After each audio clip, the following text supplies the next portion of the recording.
Whoa, Michael Simonyi from Simonyi Recruitment. What a pod. Mate, break that puppy down for me, Blakey. Michael comes from Davidson, 20 years in recruitment, an absolute veteran, and doesn't have to do a cold call. Why? Because he focuses on really building true relationships in his industry. We talk about referral systems. We talk about going beyond taking a job brief to work out exactly how you can get in front of accountants and different advisors from your clients and then be able to create a referral partnership that gets your phone ringing. But first things first, decide your niche, stick at it for 12 months, know the fruits of your labor, and then expand from there and get immersed in your industry. Don't be a surface level recruiter. If you don't want to be a surface level recruiter, listen to this pod and you can learn how to be the best in your niche. Let's go.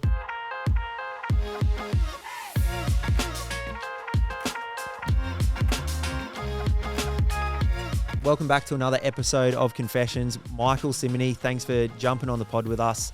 It's the second episode of the year, so 2024 is definitely going to be big.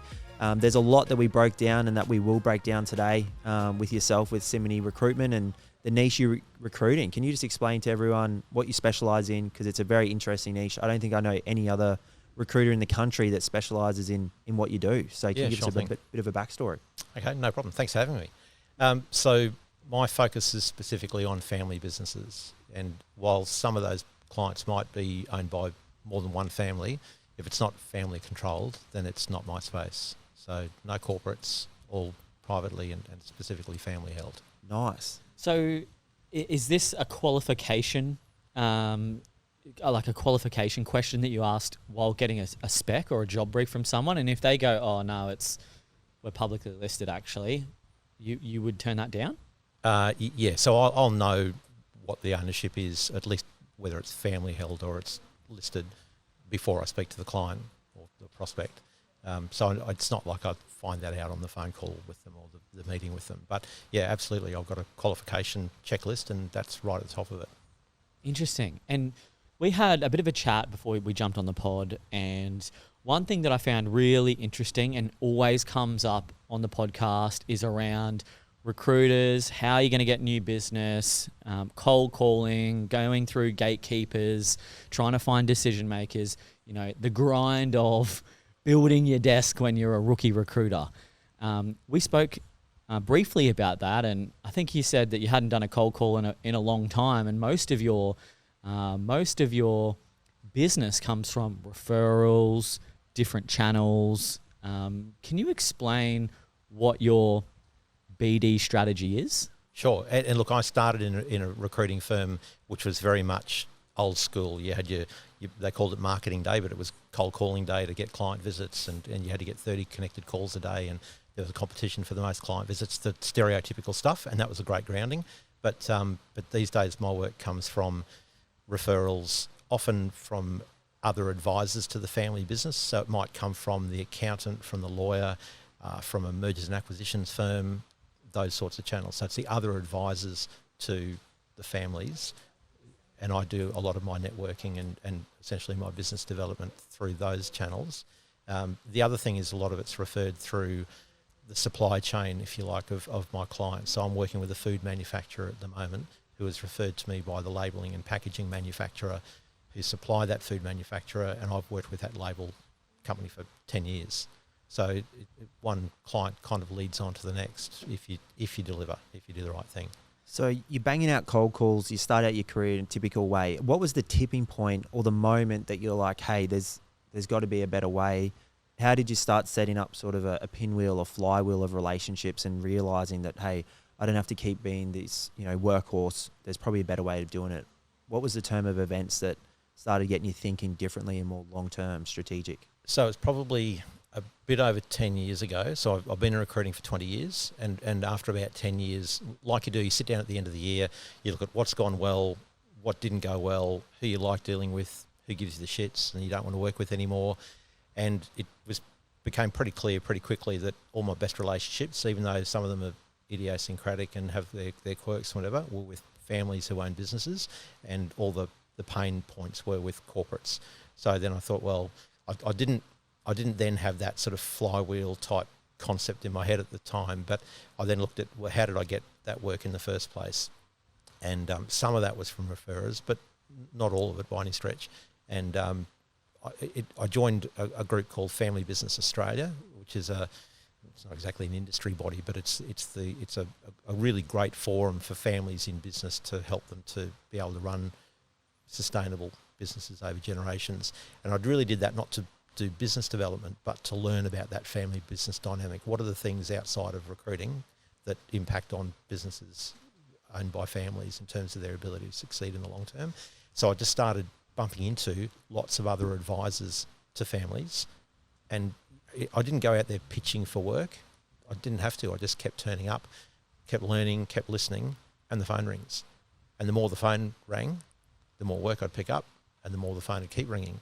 So it's intentional in the sense that I've got a network of people, and I make sure they're all in call cycles to make sure I'm touching base with all those referrers, and I've got clients and prospects who I've got on call cycles as well. So it's not like I'm not doing your stereotypical sort of business development sales piece, but I'm not picking up the phone and trying to get through to the CEO of a 120-year-old family business that employs 250 people and hoping that I'm going to get him or her on the phone and be able to talk about recruitment. I think that's really unlikely and a lot of heartache to try and do it. Because you talk to business consultants and everyone speaks about having referral partners, channel partners, and I don't think many recruiters really do that super well unless you're truly entrenched in your industry. It's not something you really think of. But you look at a lot of other industries and they're all in each other's back pocket, like construction or development or trades and that type of stuff. How did you work out who would be your referrals? Did you just go, hey, look, these are the people that are most likely going to be in touch with a CEO, and that could be an accounting firm, a law firm? Well, so when I got involved in FBA, Family Business Australia, you're suddenly talking with people who might be advising the family on how to handle succession planning from one generation to the next. So they're dealing with the family, not with the staff of the firm. They're dealing with the family that's in business, who are the ultimate decision makers. So those people are a conduit to the ultimate decision maker. So right, it simply happens like that. I think it'd be really good to unpack the whole family business situation, because a lot of recruiters probably recruit for family businesses. Yep, absolutely. But they don't label it as, oh, I'm recruiting for a family business. They probably label it as, oh, I'm recruiting for the packaging industry. And so what I find really interesting about how you kind of label your niche and going, look, no, I'm just focusing on family businesses, succession planning. That is like a major weakness in a lot of families that have a business that try and hand it down from generation to generation. There's a lot of shit that can happen and can fall apart and ruin businesses all the time. So for someone that doesn't understand how serious or like how interesting the whole family business succession planning dynamic is, why did you decide to go into that? Did you see problems with succession going, I want to go and help families hand down the business to their kids or their grandkids, or like what was the like the light bulb moment? So I didn't start out focusing on family businesses to get involved in succession planning. That evolved over time. What I started out doing was I've recruited all these roles over the last few years. Here are the clients I like dealing with. Here are the clients I don't really like dealing with. I'm going to focus on the clients I like dealing with and businesses like them. So, yep, they're all owned by families. So that was kind of, easy as that. That simple. Yeah.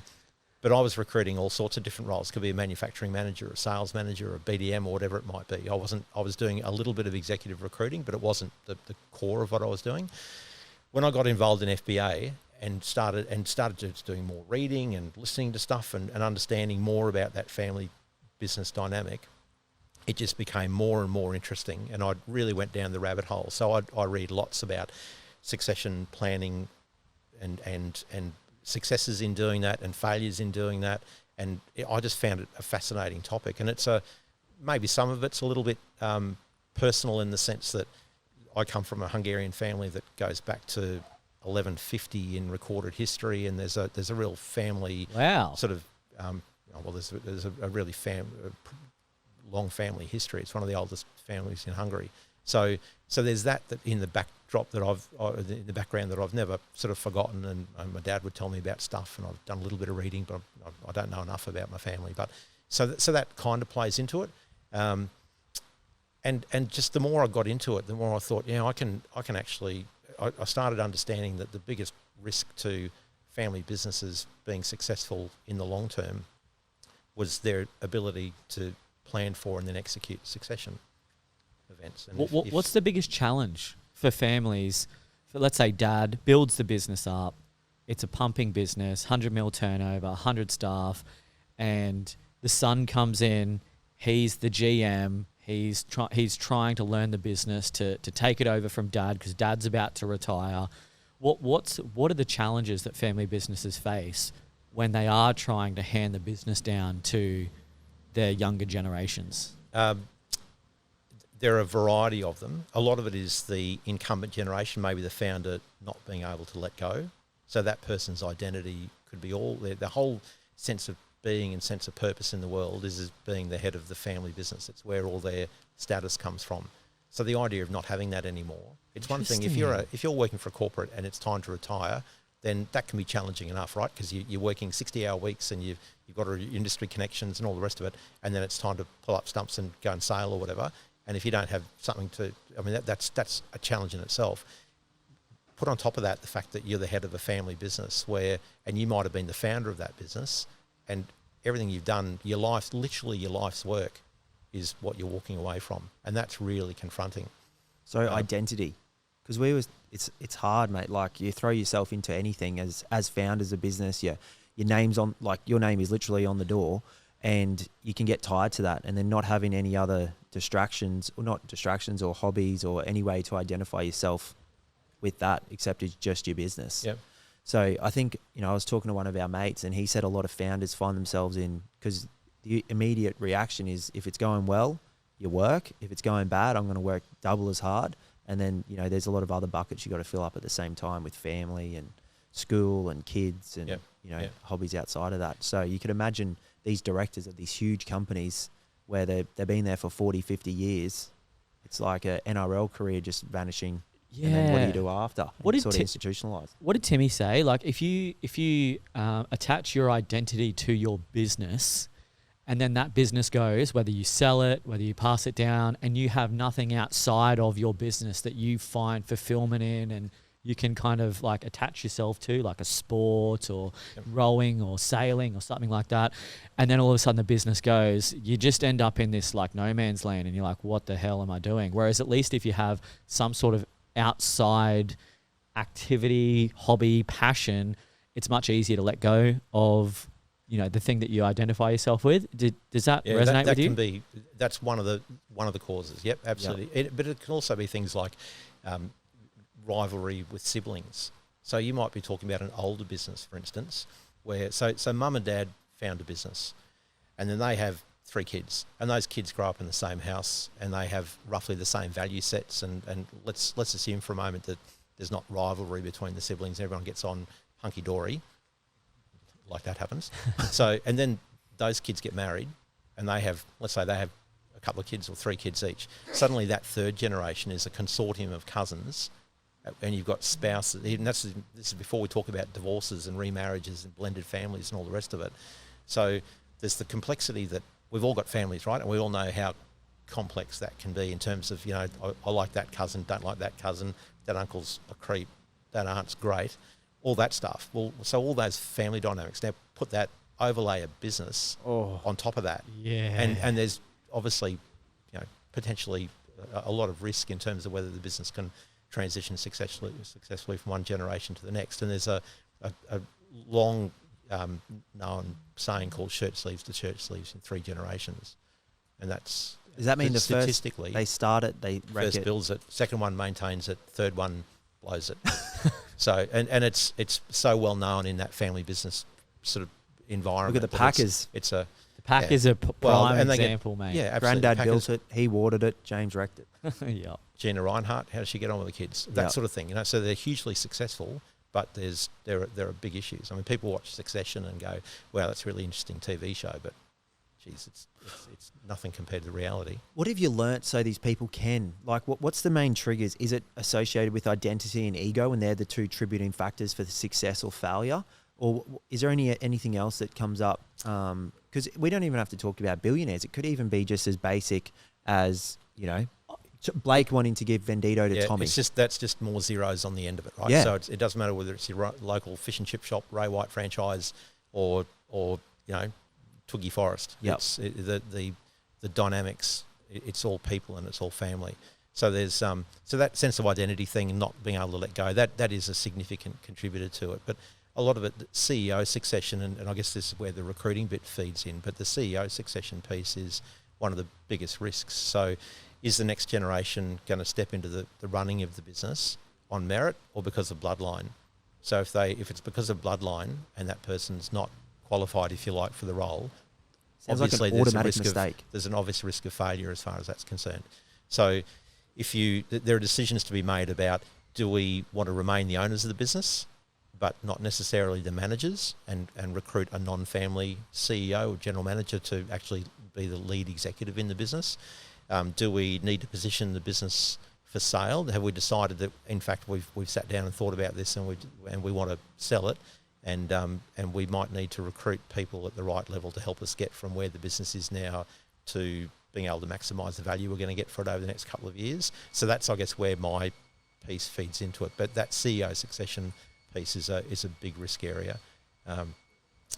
And just the fact that you've got so many players, if you're down to into the third or fourth generation, that's a lot of people, a lot of personalities, a lot of dynamics that need to be managed. And there are consultants I work with and who I know really well, who are expert in helping families have the conversations that they find so difficult to have to be able to make those events a success. What's some of the craziest succession events or circumstances that you've run into that, you're in there, you're consulting with them on a much deeper level than just recruitment?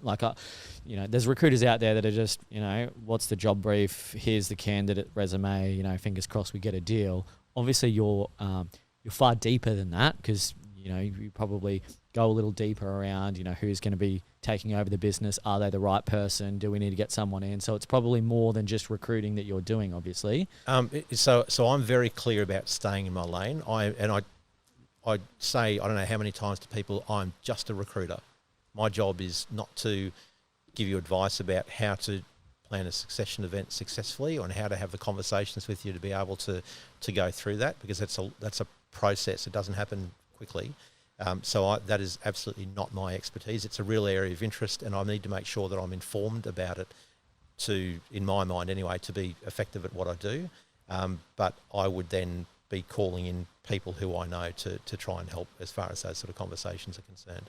Gotcha. Okay. So I'm typically working with the business in terms of, I might be working with the CEO or other family members, for instance, but that doesn't mean that I'm necessarily having conversations with them at a deep level around their succession planning. That sort of stuff comes up, and I'll refer them to people who can help with that. But I think it's a bit of a failing of advisors generally at times about not staying in your lane, not trying to be the expert in everything. You've got to be good at one thing and be really good at it, but know when it's not in your wheelhouse, and even though you maybe could try and help, it's not what you should be doing. What are some of the craziest circumstances or events around recruiting for your niche that you think, geez, this is a bit of a curveball? Surely you'd be into some spicy situations where... Yeah, there's some, and some of them are a bit sad. I recruited a role which, not surprisingly, didn't work out for a business that's in Brisbane, a local manufacturer that's over 100 years old. And so the guy who's running it, who is now... he's suffering health issues. He'd be 80, maybe early 80s. And he's managed to alienate everybody else. He's literally on his own. So his brothers don't talk to him. One or two might have passed away at that age. But basically he was estranged from his siblings. His kids don't work in the business and really don't talk to him. And this guy is literally on his own running a business that employs probably 75 to 100 people, and there is no potential around succession he cannot let go. And every time he brings somebody senior into the business, they're gone within 12 months because He sabotages them. Yep, absolutely. Oh, that's a shame. That's really sad, but it's that's a sort of real life example. Because I'd imagine, especially if you're recruiting for like a succession plan, and dad goes, "Look, we need to find someone to take over me. My son Jack, he's probably not cut out for it. We haven't broken the news to Jack yet. Can you find someone to take my role? Jack's going to be heartbroken when he finds out. Make sure no one knows. It's got to be super confidential." Have you been in situations like that? That's the first thing that comes to my mind is if someone is doing some succession planning and it's a sensitive topic and they don't know how to have a conversation with their son or their grandson or whatever, or, daughter, then like, do you come into it and go, oh shit, Jack's going to be pretty devastated when I find someone that's going to take his role? So I wouldn't recruit at that stage. There's no chance I'd start a recruitment process. That's doomed to failure. So I'd be So that's one of your client rules. Oh, it's in that. So it's not written down, but that's just got disaster written all over it for the family, for the person who takes up the role. And what chance have they got of being successful? Yeah. They're going to come in to find that Boy's off him. It'd be so dirty. Exactly. Yeah. So Send those roles to Blake. He'll do them. So that you couldn't do. So you need to know when to say no, and that's an example where I'd be trying to encourage them to. You need to go and speak to people who can help you with this, and I can make some referrals and introductions as far as that's concerned. Okay, so if there are any recruiters out there that are interested to find out what it's like to have a VA support them in their role, whether that be to bill more, reduce tasks that they don't enjoy doing, or be a more effective recruiter in their niche, then we definitely recommend reaching out to the Outsource People or TOP. Reach out to them, inquire on how they can implement a VA in your agency and to support you. And if you mention ex-recruiter or Confessions of a Recruiter, they will give you a 13% discount off your bill per month on this VA that will allow you to scale your business, scale your desk, and to bill more and make more money. So go reach out to the Outsource People, say Confession sent you, get your discount, and see what is possible. There's potential to be a lot of successful businesses out there, but founder disagreements or disputes, or just not being true alignment to what you're doing, your mission, your values, that'll cripple most companies. Yeah, absolutely. So, and one of the issues with recruiting senior people into family businesses is that having skill sets, competencies, that sort of thing, that matters. So you've got to be great at what you do, but you need to be able to align to what the owner's visions, values, their sense of purpose are, or it's probably not going to last for the long term, because you're dealing with the owner of the business. And even if you don't directly report to them, so you might be, I'd say, a manufacturing manager who's not in the senior leadership team or the executive leadership team, but you're still high up enough in the business that you're bumping into the family and you've got a relationship with them at some level. If you're not aligned to what it is they're trying to achieve, and you don't align with their ethics and their values, how long are you going to stick around?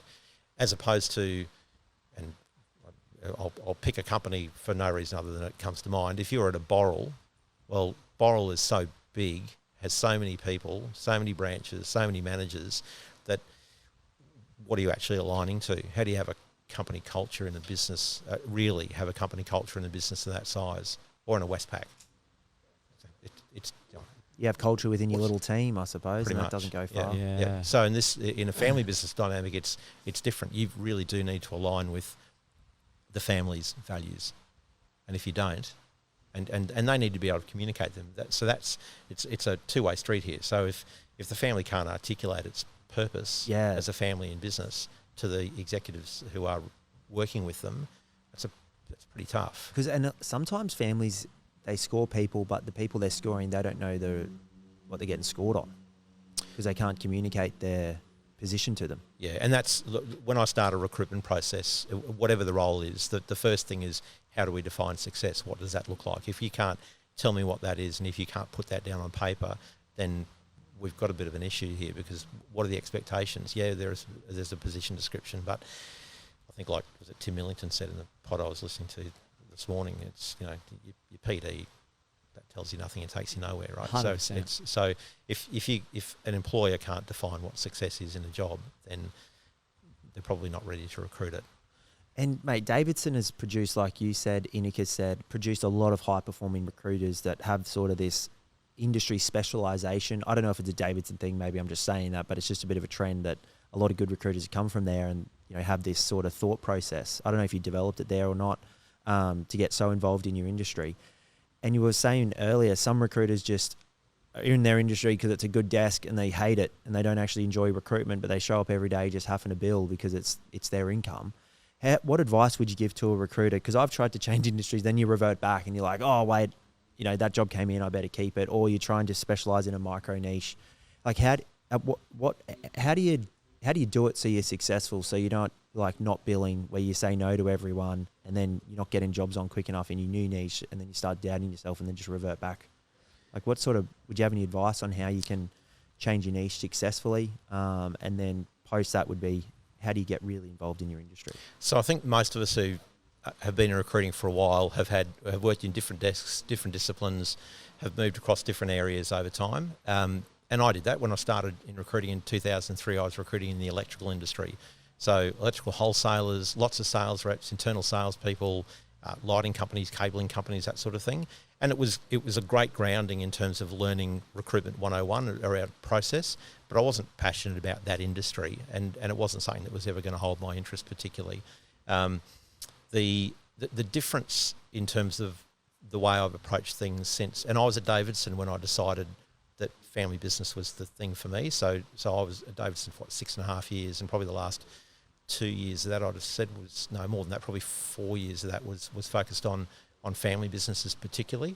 And they were very supportive of that when I sat down and said, this is what I want to do and here's why. They were fine with that.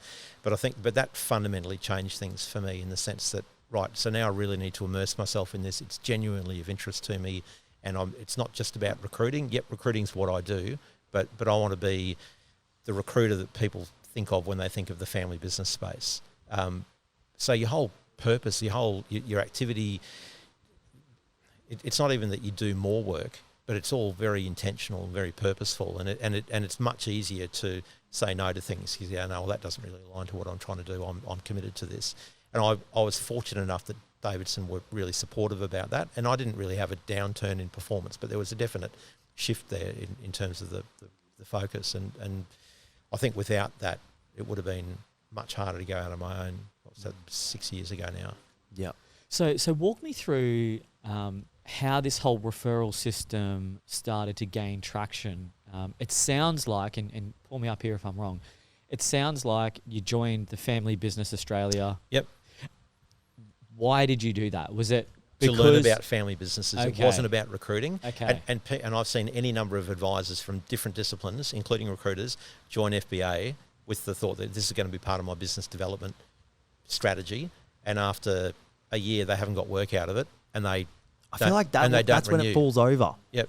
So they don't renew, and that's cool. That's good for me, right? So, but I started it with the outlook that I want to learn about this space at a pretty deep level, and I want to understand what it is that impacts on family businesses, not recruiting, but what it is that their challenges are, and how do they get over those challenges. So learning that stuff meant that I was talking to people who had skills that I don't have that are relevant to family businesses, other advisors, some accountants, some lawyers, other people who work on governance, advice, that sort of stuff. And then it just happened organically. I wasn't out there working the room when I went to events or anything like that, literally. And advisors in FBA, some have got a bit of a poor reputation over the years for being very overt about trying to prey on the FBA membership. And so I wasn't going to be that guy. But you don't need to be. That you meet somebody at an event, it's just like we all do in life, right? And they go, I've got a client who needs this, I'll give you a shout, and you're having coffee the next day, and it goes from there. So, but then it's about, okay, but there's a business development piece to this. So I know that this person, I need to be talking to them. Yep, I'll trip across them at FBA, but they're on a call cycle now. So I'm talking to them each month, or I'm having a coffee with them each quarter, or lunch every 6 months, or whatever it might be, to make sure that I'm in consistent contact. Okay, so if someone's sitting here and going, I want to be like Michael, I want to have this referral system going. I want to be the master of my niche and really understand the industry. Like, what are the next steps to do? One would be learn your industry, find an industry body. So decide an industry, firstly. So if you're not genuinely interested or don't feel you can become genuinely interested in it, I'd question whether it's going to be the right place. And we all see recruiters chopping and changing firms, changing desks all the time. And I look at that and think, well, are you in one place or at one desk long enough to build something that's going to be successful and sustainably successful? And I think the answer most of the time is no. What's long enough? I think in 12 months you'd have a reasonable. If it's not going to fly or you just really aren't engaged by it, then probably after 12 months you're going to know that. But if your measure of success is, am I getting traction in terms of billings quickly enough, and am I earning what I want to earn? Well, 12 months isn't a long time, right? So I think if you've decided that, yep, this space, the construction industry or hydrology or whatever it is that floats your boat, is the area that you want to be in, then you need to go all in. And that means, yep, getting involved in industry associations. You've spoken with Inika, you know how involved she is as far as that's concerned. Yep. Being prepared to contact people, and this is where there is a bit of cold calling, I guess, but being prepared to reach out to people who could be influential and who could help you learn more about your sector. And it's not about going to them looking for recruitment opportunities, but it's going to the maybe somebody who's a non-executive director who's got years and years of industry experience and seeing whether you can buy them a coffee and learn more about the industry. And that, you know, the follow on from that is you're building your network, you're likely to get leads, you're likely to get referrals off the back of it, but you've got to be prepared to play the long game. And I completely appreciate that doesn't always fly. The first recruiting firm that I worked for, that shit wasn't going to happen, right? If you weren't billing within 3 months, you were, see you later. There was a room in that building we were in called Room 6, and if you got called to meet the owner of the business in Room 6, you were coming out to pack your desk afterwards, literally. But mate, that's character building. I reckon that is the foundation that's probably contributed to your success, would you say? Yeah, so it was, and Innie and I worked for that firm. I think she started there maybe 6 months before I did, maybe 9 months. And she and I sat back to back in a very cramped office in Milton. And so you do your marketing day and you'd have a competition between the two of you about who was going to get the most calls and who's going to get the most visits and that sort of stuff, which she always won, right? She is a beast. But it was a good environment for learning the disciplines about recruiting. You were the traffic light system, weekly meeting with it all up on a spreadsheet in red, yellow or green, and you didn't want to be the guy in red, and you probably really didn't want to be the person in yellow either. So and it was all about numbers of connected calls, numbers of interviews, numbers of referrals, numbers of floats, numbers of client visits. It was all metrics. And I was there for 3 years, and it was a really good experience. Yeah, also I like taught that. me how I didn't want to work, but I think But it that sets was the really best from the rest. Foundational, absolutely. Yeah. Okay, so just to come back to pick a niche, go hard at it. Yep. How long do you think you need to stick on the one desk for? If you pick your niche, 12 months, and then you should be good to go?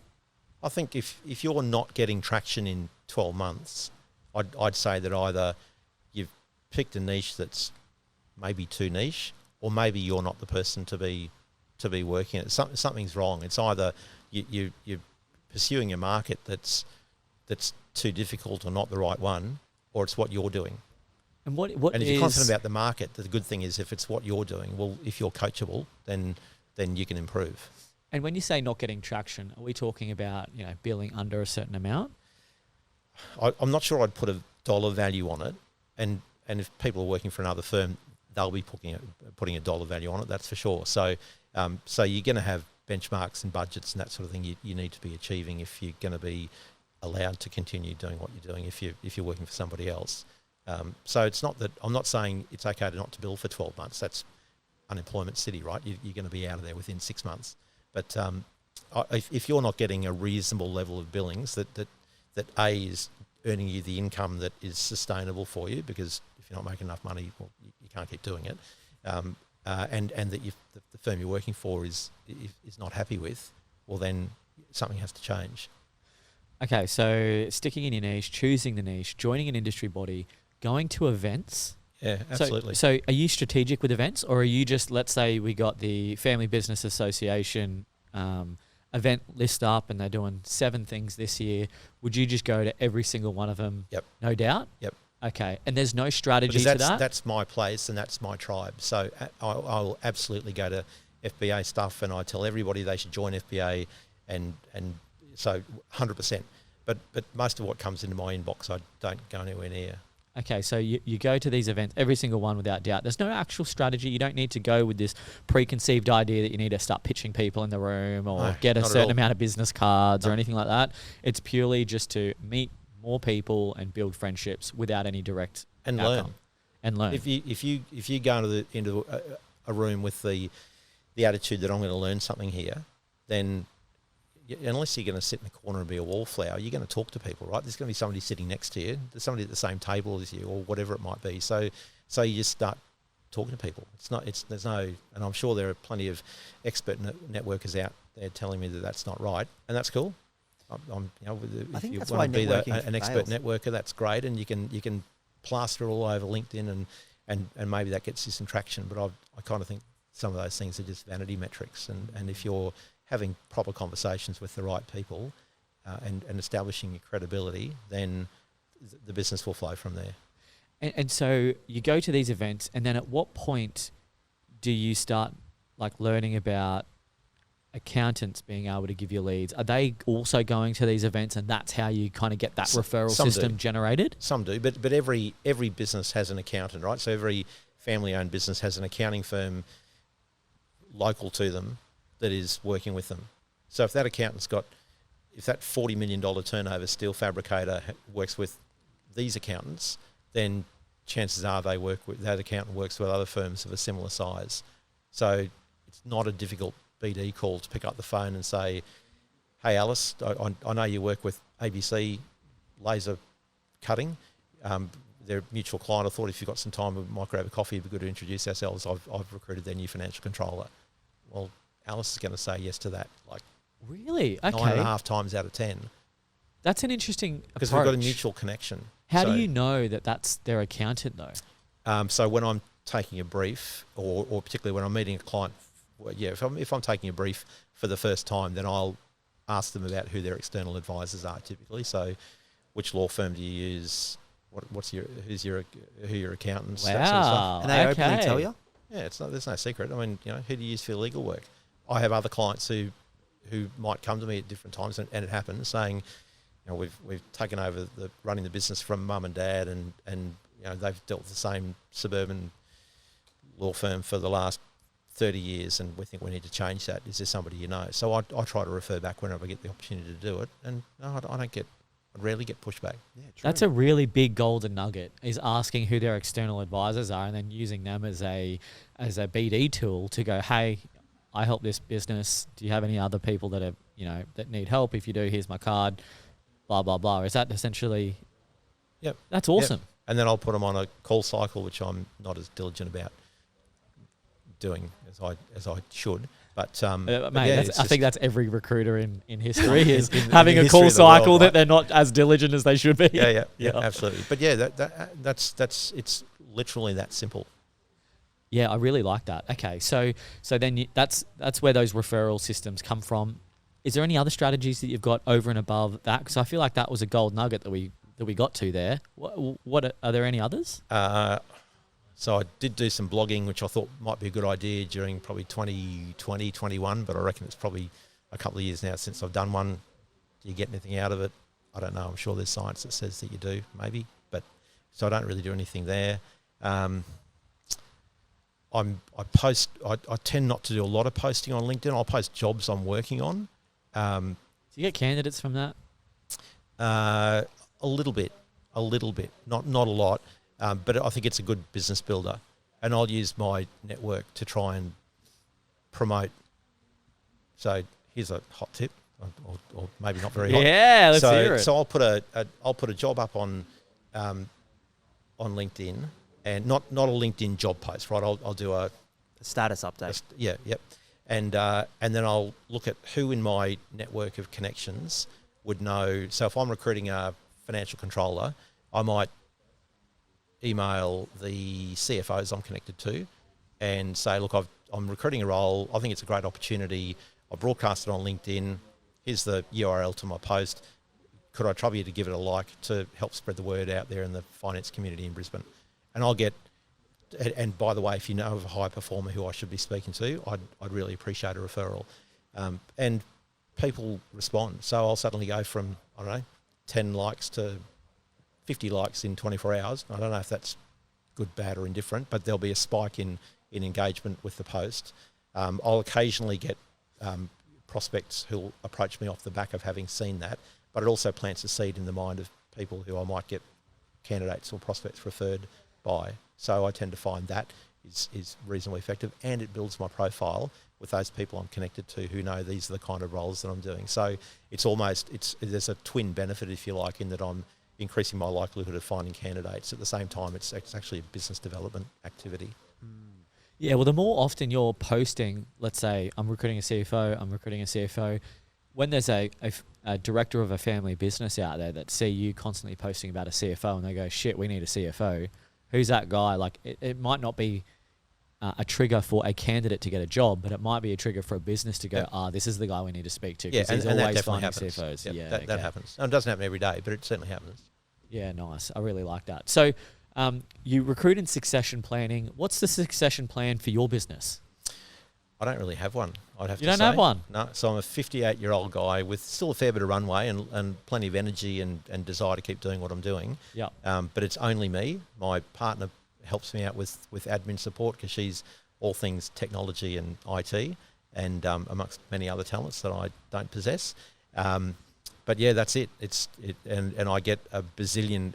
I'm going to guess that off the back of this pod that I'm going to get 30 billion approaches from suppliers of VAs and business development, candidate, all those, right? So my LinkedIn inbox is going to fill up real quick. But I've looked at VAs. I had one experience with a business partner I was involved with some years ago, and that was a VA in the Philippines, and that I didn't find that really flew. So, what didn't you like about it? Look, it was probably more the individual circumstances than it was VAs, because I'm sure there are lots of really good ones, but there was just no reliability about when you get responses, and it should go AWOL for a few days, and there'd been family issues, and it's fine, and that's it. Just so the experience put me off, and I keep thinking I'd just rather deal with a real life human being, I think. Yeah, 100%. And I'm really, I don't know if it's lazy, bit of that, controlling, bit of that. The idea of investing the time to get somebody else up to speed with what I need just sounds really daunting. So how does a recruiter approach you to recruit for someone for succession planning for your business? Would you be like not a great client to have? Or? No, I'd be shit. So no, I don't. I mean, there's a reasonable chance, and this isn't particularly thought through, that I'll move to like doing it part time at some point, and then at some point pull up stumps. So all you recruiters out there, what are you going to do with all your leads, mate? I don't know. They'll just all disappear into the ether unless there's some recruiter out there who's got some brilliant idea about what the future might look like. There might be a few new recruiters rock up at FBA. You never know. Yeah. You never know. Yeah. Okay. Cool. Well, look, I think that's all pretty fascinating. Talking to someone that goes beyond just doing the BD call. Yeah. Look, I had this dream or idea or this. I thought I'd love, if this really gets traction, I'd love to be the guy that manages to be busy, got plenty of work on. It comes to me without me having to get out there and walk the streets and make lots of cold calls to do it. And the people who I'd be getting the referral work from and giving referral work to would be interesting people who I really like to hang with and learn from.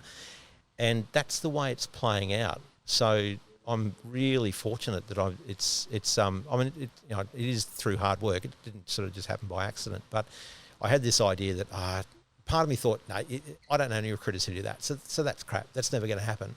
But I started going to FBA things and people going, oh, you're the only recruiter we've ever met and who's come to these things. And then a couple of other people who I know pretty well in recruitment, who are pretty experienced, both joined or tried FBA for a while, but both of them dropped out of it within 12 months. So I'm going, righto, well, maybe I am in a pretty reasonable space here. The best way to win the race is just be the last one in it. Look, sometimes just being the person who turns up and the person who returns the phone call is, I don't know what percentage of success is just turning up, but I reckon it's a pretty big one. 100%. So it's when I left Davidson, Bruce Davidson described me as the diesel, the guy that just keeps on going, and I thought at the time, oh, that's all right, that's a pretty good compliment, and I'm not sure now. In hindsight, I'm thinking, I don't know. There's but it is about that, right? And the downside, there's a negative aspect to it as well. That if I'm under the pump or if I'm not finding somebody, all my work's retained, so I have to find somebody. That just means the hours are going to be longer. So I know now Australia Day is going to be me in boardies and thongs in the office for the day, just looking for people because I have to. And that's you've got to be prepared. If you're committed, you've got to commit. Right, you're not the chicken and the bacon and eggs. You're the pig. You're all in. So if you are working with a family and they trust you and you are retained by them to find somebody, you get a result. Bit of pressure. Yeah. So for me, it's generally positive pressure. Yeah. But it's like I'm not lying in the corner sucking my thumb when things are when the heat's on. But you need to. The negative bit of it is I put it in big hours when I need to, and I'm if I need to work on a public holiday or whatever. And that's no different from other people I know that you speak. Innie's done that plenty of times. Cass Manthe, you have to chisel her out of a seat, those sort of people. So, so it's I'm not Robinson Crusoe as far as that's concerned, but it's the negative, I guess, of doing my own thing and being really committed to what I do. But then you get the fruits of your labour. Well, yeah, there's that. Yep. So it's lots more pluses than minuses. And I know enough recruiters who make really good coin and who really don't like recruiting, but know that they aren't going to earn, and they will openly say, I cannot make the kind of money anywhere else that I can in recruiting, and so I'll just do it, and that's the way it is. Do you reckon that's true? I don't know. I'm not sure how unless I started learning how to deal on streets, I don't know how I'd make the sort of money I've made over the last whatever. So I've actually got a poll coming up saying, do you actually like recruiting or do you like what recruiting provides you? So you'll see that come out soon, guys, so we'll know the answer to that question. And two mates of mine are in exactly that boat. Don't like recruiting, love the money, and it's setting them up and their families up forever, so that's great, but they really don't enjoy what it is that they're doing, and if they could find another thing to do that would pay the same money that they actually liked, they'd go and do that. See, we recruit sales roles, and we've taken thousands of briefs from all sorts of high-level sales positions. I haven't recruited a role that pays more than a recruiter. Medical sales. Tech sales? Tech sales? Sometimes. Rarely. Mate, if you're a good recruiter, you can be making $500K to $1 million a year just by ripping in as an individual contributor and, earning 2-3 times X what would be considered a really high-paying role in any other industry. It's really difficult to find a role that pays more than, like for like, someone that's really good in recruitment, someone that's really good in another industry. Recruitment, I've real estate possibly, but they're very few and far between. You've got to be in a specific suburb to get real big money in real estate. But in recruitment, you could literally sit anywhere, choose your niche and go for it.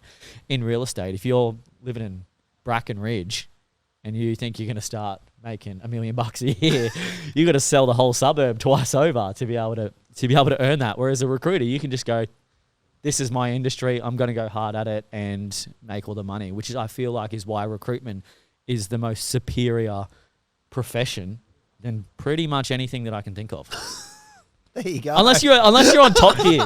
Unless you're on Top Gear and you're racing cars. That is a big call. Mate, financially, if you're really good at it, I don't know. I'm obviously, I bleed recruitment, so I can make that call. But yeah, I haven't found anything that I would go, yeah, that's better. That earns more than recruitment if I put in equal hours. And being able to do that and also make a real difference is, when I place a role that has a really fundamental impact on the success of a business and the longer term success and sustainability of the family and business, I absolutely get off on that. I cannot tell you, I sat down at the end of the year and looked at a few of the roles that I placed where I thought, geez, we've really done something pretty special here. Oh, And when you do that, you just, the money's great, and obviously we all want to earn, but being able to do that kind of work and have that impact and get paid well for it, if you got both of those things, then I think you've ticked the only two boxes that really matter. Exactly. But I think that's the biggest piece that no agency owner actually teaches their consultants.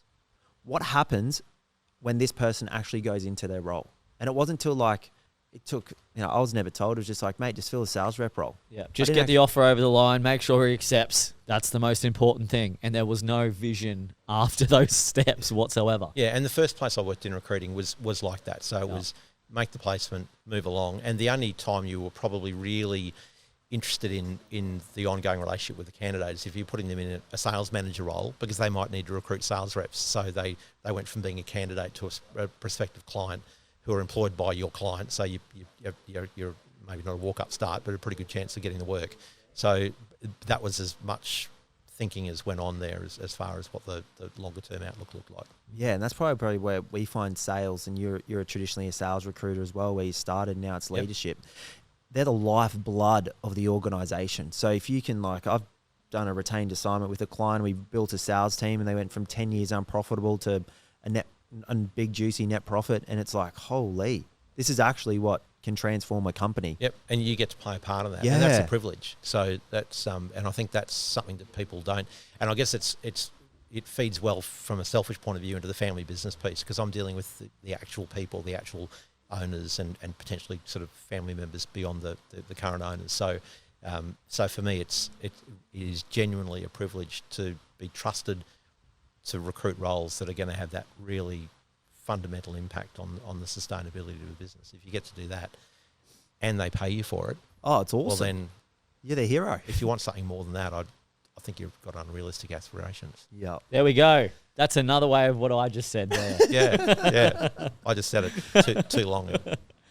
No, that's awesome. Well, look, really appreciate you sharing your insights on referral systems, family business, and how you essentially carry your desk and think about your industry and the impact that you're making. I think it's really, really powerful. And for a lot of recruiters out there, hopefully this will spark a lot more creativity in how they approach their business, and not just one dimensional that a lot of recruiters get stuck on just doing a cold call and hitting their KPI and then moving along. So, mate, really appreciate you sharing your insights. No, it's been a pleasure. It's my first podcast. So, Mate, what do you think? And you treated me gently. Oh, mate, it's sometimes people get a bit nervous before jumping on, but then they realise, we're literally just sitting down having a chat, and it's nothing too crazy.